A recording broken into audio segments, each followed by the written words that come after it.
좋은 아침입니다. 성령님께서 오늘도 여러분의 심령 가운데 큰 은혜와 평강으로 함께 해주시기를 주님의 이름으로 축복합니다.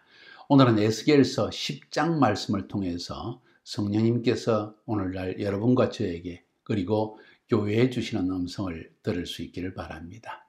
우리가 어제 9장에서 보았습니다. 하나님의 영이, 하나님의 영광이 점점 성소로부터 떠나게 되어지고 또 이로 말미암아 심판은 시작되어졌고 아무도 불쌍히 여기지 않고 나이 든 자 어린아이, 부자 가난한 자, 배운 자 배우지 못한 자 할 것 없이 하나님의 심판의 칼을 맞게 된다는 이야기를 들었습니다. 그리고 이 심판은 하나님의 성소에서 시작된다는 것도 들었습니다. 이 모든 재앙들이 결국 이스라엘 백성들에게 주전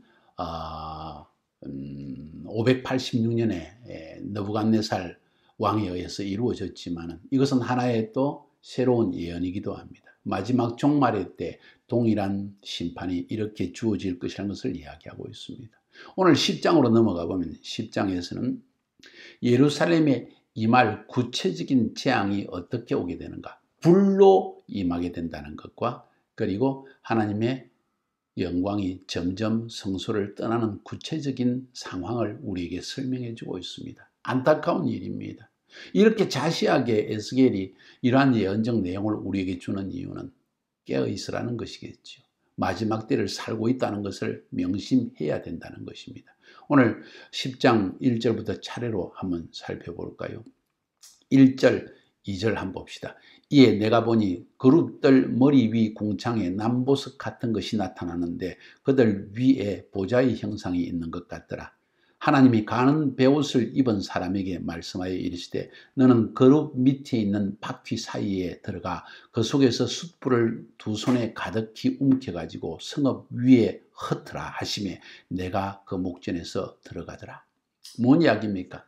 지금 하나님의 성전이 있습니다. 그런데 에스겔이 그 성전 위에 하나님의 보좌가 펼쳐진 내 생물을 다시 보게 됩니다.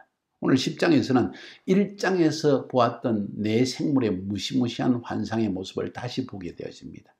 다시 말씀드리면 오늘 여기에서 이 10장을 쭉 미리 읽어보셨죠? 읽어보면 알 수 있는 것은 이 내 생물은 거룩 천사, 하나님의 보좌를 떠받치고 있는, 하나님의 보좌를 호위하고 있는 하나님의 거룩 천사들이라는 것을 우리가 알 수 있지 않았습니까? 이 하나님의 보좌가 하나님의 임재의 영광이 그 자리에 있는 것을 보게 된 거예요. 그러면서 하나님께서 말씀하시기를 내가 내 그룹 천사와 함께 성전에 임하여서 어떻게 심판하는지를 내가 너에게 보여주마 하면서 이 서기관, 먹그릇을 찬 서기관, 예수 그리스도를 상징한다고 하기도 하고 심판하는 천사장이라고도 말할 수 있습니다. 손을 내밀어서 그 바퀴 사이에서 내 생물의 바퀴에서 불을 끄집어내라. 불을 받아가지고 예루살렘에 불을 던져버리는 이야기가 나오는 것입니다. 야, 그러면서 그 순간에 이런 심판이 시작되는 순간에 무슨 일이 일어나냐?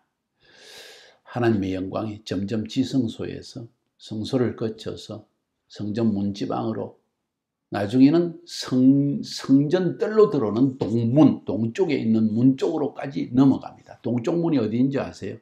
지금 예루살렘에 가보시면은 예루살렘 성벽이 쫙 있는데 성전이 들어가는 그 동쪽 문은 완전히 닫혀져 있습니다. 예수님 재림할 때까지 열리지 않습니다. 다른 문은 다 열렸는데 그 문만 딱 닫혀져 있습니다.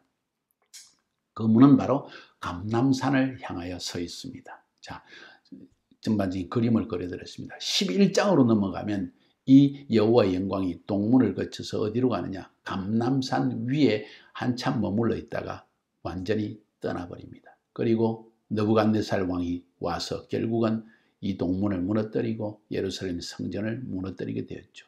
왜냐하면 하나님의 영광이 없으니까, 하나님의 임재가 없으니까. 이런 무시무시한 일이 우리 삶에 일어나서는 아니 될 것입니다. 자, 고린도전서 3장 16절에 이런 말씀을 하고 있습니다.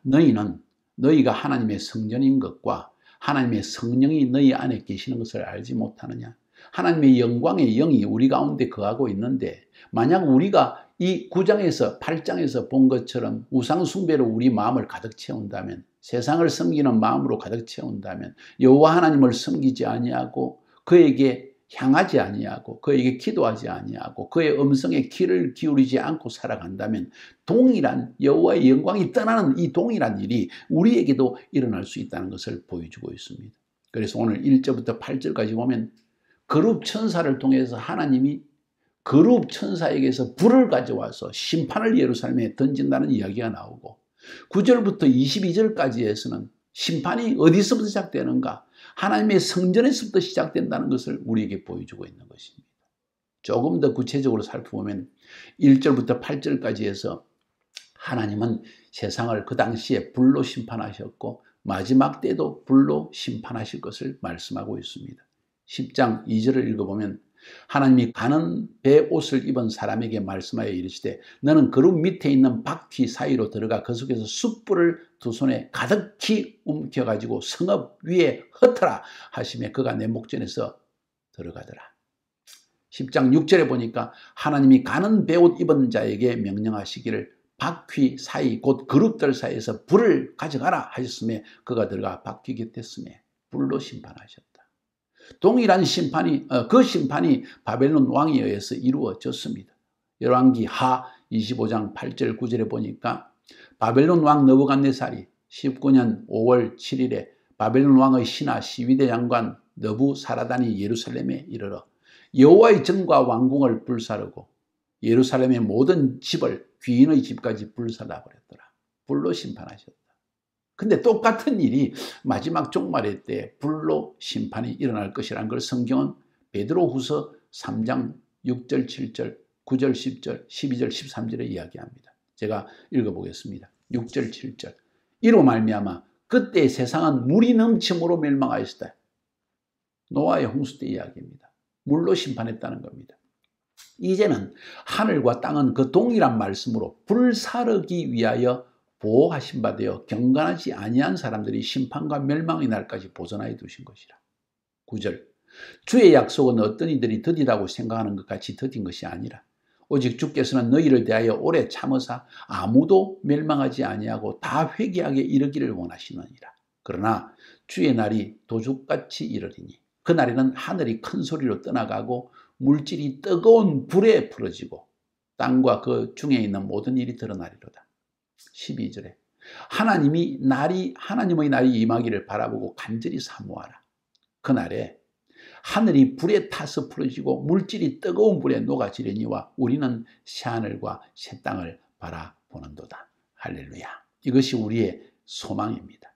이런 놀라운 일이 우리 삶에 일어날 것입니다. 하나님은 불로 세상을 심판하신다는 걸 이야기하고 있습니다. 그런데 한번 생각해 볼 것은 왜 이런 불로 심판을 행하시는가? 심판의 근거는 뭔가? 그것은 하나님은 모든 것을 보고 계시는 하나님이기 때문입니다. 12절에 보면 그 온 몸과 등과 손과 날개와 바퀴 곧 네 그룹의 바퀴의 둘레에 다 눈이 가득하더라.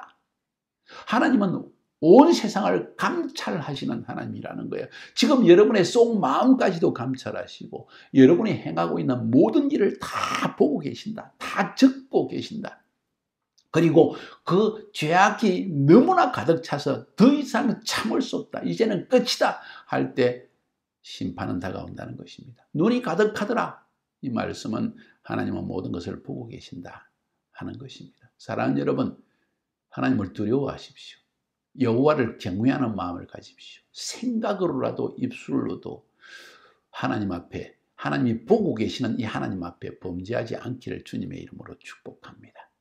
요한계시록에도 보니까 4장 6절에 보좌 앞에 수정과 같은 유리바다가 있고 보좌 가운데와 보좌 주위에 네 생물이 있는데 앞뒤에 눈이 가득하더라. 눈들이 가득하더라. 하나님이 다 보고 계신다는 거예요.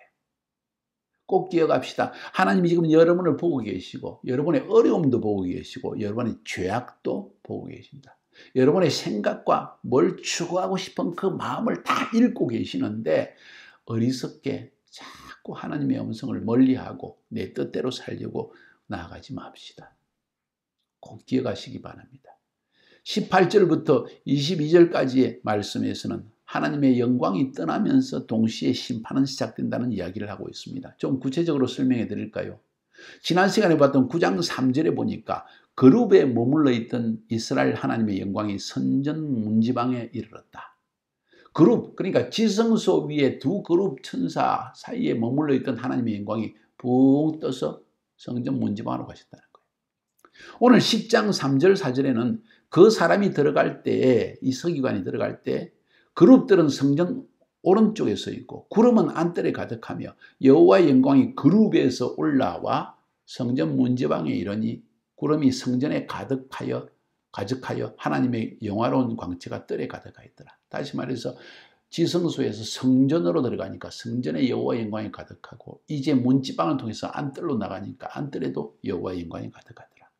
18절 19절에 여호와의 영광이 성전 문지방을 떠나서 그룹들 위에 머무르니 그룹들이 날개를 들고 내 눈 앞의 땅에서 올라가는데 그들이 나아갈 때 바퀴도 그 곁에 함께하더라. 그들이 여호와의 전으로 들어가는 동문에 머물고 이스라엘 하나님의 영광이 그 위에 덮이더라. 동쪽 문에까지 이르렀다는 거예요. 이 떠나기 직전입니다. 내일 볼 에스겔서 11장 22절 23절에 보니까 그때 그룹들이 날개를 드는데 바퀴도 그 곁에 있고 이스라엘 하나님의 영광도 그 위에 덮였더니 여호와의 영광이 성읍 가운데에서부터 올라가 성읍 동쪽 산에 머무르고 한참 머물러 있었다는 것입니다. 동쪽 산이 어디입니까? 바로 감람산입니다. 바로 그 감람산에서 여호와의 영광은 하늘로 올라가셨습니다. 예수님께서도 감람산에서 올라가셨습니다. 그대로 내려오실 것입니다. 여호와의 영광과 함께 내려와서 동쪽 문으로 하나님의 성전에 들어가신다는 것이 성경에 기록되어 있는 내용입니다. 사랑하는 여러분, 하나님의 영광은 서서히 떠납니다. 마치 지성소 법궤 위에 있던 하나님의 영광이 성소를 지나가고 성소 문을 머물렀다, 안뜰에 머물렀다가 동쪽 문을 향해서 감람산으로 가듯이 서서히 하나님의 영광이 떠난다는 것을 기억하시기 바랍니다. 그분이 떠나지 못하는 이유는 자기의 성전이기 때문입니다. 여러분의 몸이 하나님의 성전이요, 우리의 교회가 하나님의 성전이요, 여러분의 가정이 하나님의 성전이요, 여러분의 셀 모임이 하나님의 성전입니다. 두세 사람이 모인 곳에 내가 너희 가운데 함께 있다는 이 하나님의 성전이, 하나님의 영광이 우리를 떠난다면 어떻게 될까요? 불의 심판이 있을 뿐이라고 성경은 말하고 있습니다. 질문하고 싶습니다. 오늘 한번 이렇게 대화 나눠봅시다. 당신 안에는 하나님의 영광이 머무르고 있습니까? 여러분의 가정에는 하나님의 영광이 머물러 있습니까? 여러분의 교회에는 하나님의 영광이 머물러 있습니까? 승리하시기를 주님의 이름으로 축복합니다.